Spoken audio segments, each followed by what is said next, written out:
Брудос 1939 жылы 31 қаңтарда оңтүстік Дакота штатындағы Вебстер қаласында дүниеге келді. Балалық шағында анасы үнемі қызды қалап, оның орнына болғанын қалаған. Брудостың әйелдер аяқ киіміне деген қызығушылығы ол небәрі 5 жасында қоқыс жәшігінде тақалы аяқ киіммен ойнағаннан кейін басталды. Кейін Брудос 1-ші сыныпта мұғалімнің аяқ киімін ұрламақ болған.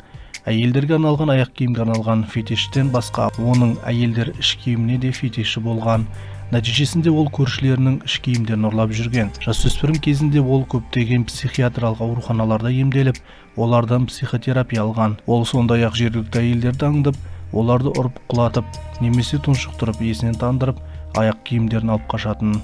Ол 17 жасында жас әйелді ұрлап, ұрып соғып, оның жыныстық бұйрығын орындаттырып, пышақтаймын деп қорқытқан. Брудос көп ұзамай қамауға алынып, 9 айға психиатриялық палатаға жатқызылады. Онда оған шизофрения және экстремалды мизогиния диагнозы қойылады. Брудос институтта болғанына қарамастан 1957 жылы орта мектепті бітіріп, электроника техника болады.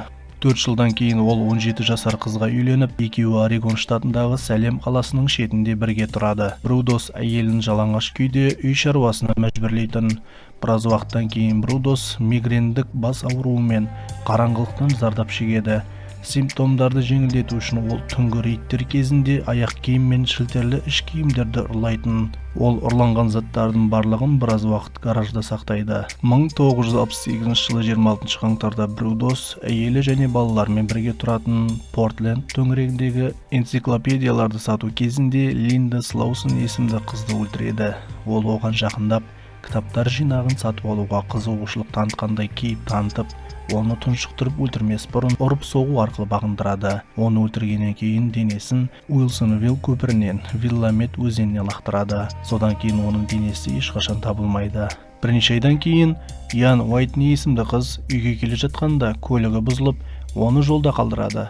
Сол жолда келе жатып, Брудос оны байқап қалып, көмек көрсету үшін тоқтайды. Бірақ оның орнына оны тұншықтырып өлтіріп, денесімен некрофилиямен айналысады. Келесі жылы Брудос Карин Спрингерді қала орталығындағы Мейер Фрэнк кәсіпорнының тұрғынынан ұрлап алып, үйіне апарып зорлап өлтіреді. Оның денесі 12 мамырда Монро маңындағы Лонг Том өзенінен табылады. Бір айдан кейін Брудос Глория Смит есімді тағы бір қызды ұрлап әкетпек болады, бірақ ол одан қашып үлгереді. Бір күннен кейін ол Линда Салиді Портлендтегі Ллойд Центр автотұрағынан ұрлап өлтіреді. Оның денесі Спрингер табылған өзеннен табылады. Орегон мемлекеттік университетінің куәгер студент айтқаннан кейін Брудос кісі өлтіруге күдікті ретінде танылып, оның үйі тінтіледі. Үйден полицейлер мыс сым, арқан және оның құрбандарының суреттерін табады. Брудос кейін қамауға алынып, Глория Смитті ұрлауға әрекеттенген адам ретінде анықталады. Оған 3 адам өлтірді деген айып тағылып, белгіленген сот отырысы басталғанға дейін 3 күн бұрын кінәсін мойындайды. Ол өмір бойы бас бостандығынан айырылғаннан кейін Орегон штатының түзеу мекемесіне ауыстырылады. Брудос 2006 жылы 28 наурызда бауыр обырынан қайтыс болады. Ол кезде 67 жаста еді. Брудостың өлтірулері бастапқыда толығымен оппортунистік болды, бірақ ол кейінгі кісі өлтірулерде өзін дамыта бастады. Ол қоғамдық орындардан жас қыздарды ұрлап үйіне апаратын. Онда ол оларды тұншықтырып өлтіреді. Оларды өлтіргеннен кейін олардың денелерін некрофилдік әрекеттерге барады және құрбандарының киімін киеді. Брудос сонымен бірге құрбандарынан әйел кеудесі мен аяқ киім үлгісін жасау үшін кесілген әйел аяғын сақтайтын болған. Мәйіттермен өз қалауын қанағаттандырғаннан кейін оларды механикалық бөлшектерге бөліп, оларды өзенге лақтырып отырған.